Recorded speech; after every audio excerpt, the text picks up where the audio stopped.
Hi guys, today's video ay nagko-color tayo. DIY kasi wala tayong pang pa-parlor. Di ba? Nakalimutan kong i-video kanina. So, ngayon ay finishing na. Siyempre hindi ko kayang mag-color ng bonggalicious kaya merong tumulong malamang. Kaya ngayon is we are waiting for ilang minutes? 25? Okay, and then we're gonna ban now. So, papakita ko sa inyo yung effect, yung color niya. Ayan. So, kung wala tayong pangpakulay ngayong December, mag-DIY na lang tayo. So, binili ko yung color, 90 pesos yung color, and then yung polish niya oxidizer ba yun? 40 pesos, o diba? Samantalang, pag magpa-parlor tayo is abutin tayo ng 2,000 and more. So, papakita ko sa inyo yung effect later. So, ngayon ay mag-1 hour na ata. Tapos babad. So, ngayon ay atin siyang banlawan. Okay.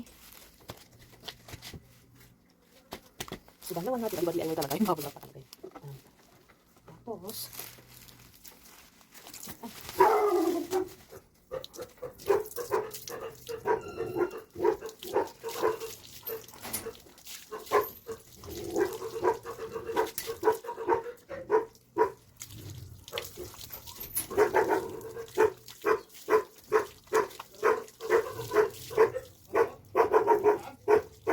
kerakitan!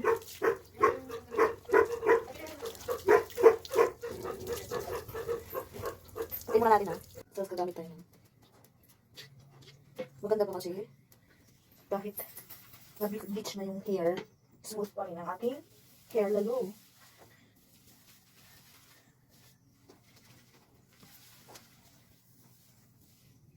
Ayan. So anyway, ganyan lang siya. Yung anit ko ang may kulay.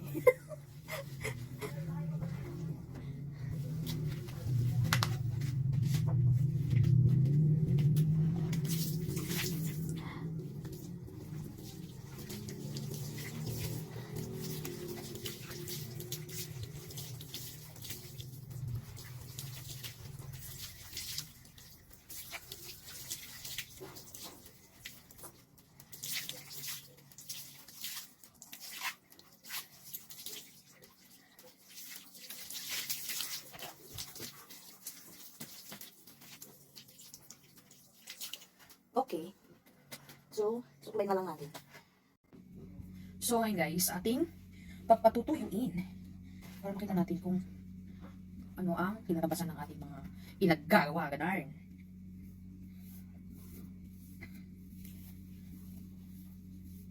Aray, ang sakit ng aking anito. So, gagamit tayo ng blower. Para kunyari nasa parlor tayo. Wala kayong pagkakaiba guys ng may bleach. Kasi may bleach yung dating color ng aking hair.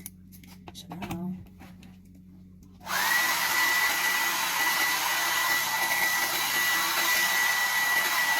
pause muna natin. Later na lang, okay?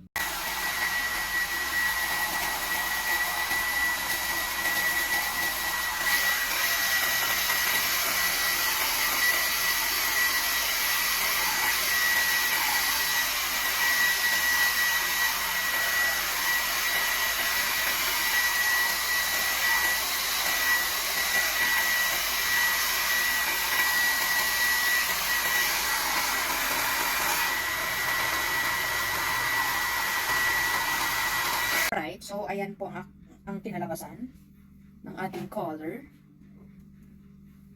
Ito kasi guys, may bleach siya. Ito ang wala. Kaya, tignan nyo naman. Para ma-achieve nyo yung totoong color na gusto nyo, kailangan may bleach. Ayan siya. Ayan. Pero, it's okay na. Basta at least hindi naman siya black na black kasi wala kasing nagpapakulayan namin ng buhay. Kaya, ganyan na lang. O, Gusto ko dyan. That's it my video! Bye! See you in my next vlog. Wait lang guys. Meron pala tayong ilalagay na ganyan. So, ito guys, nakita ko din lang sa pinagpapakulayan namin. So, Lightness Organic Hair Serum. Diba? Para malaga ng ating hair lalo na yung mga nagbi-bleach, mga nagpapariband. Magandang may ganyan. Para siyang oil for the hair. Serum na yun. Diba? Pangkatingkad guys. Yan. So, ngayon, aralan natin kung paano mag-bleach para mag-bleach na rin tayo. Sorry? O, diba? Ganyan lang. Punas-punas, sa hair. O, diba? Maganda siguro kung hindi ako nagpa-bleach dito para pantay yung mga color. Pero yung mga may bleach, ganyan pala. Ang kahinatnan, mga kaibigan. Di ba? Parang ganda lang kasi yung masyadong maano yung liwanag. Pero, ayun o. Tapan natin yung light.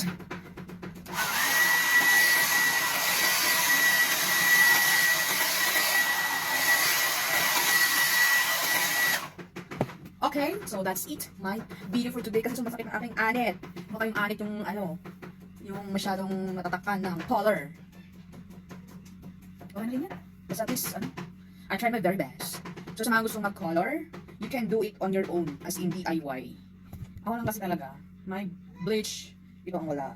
Ito talagang gusto namin i-achieve. Pero talagang hindi mo ma-achieve yung true colors or yung mga color na gusto mo kung hindi na-bleach ang young hair lalo. So, ayun guys, bye!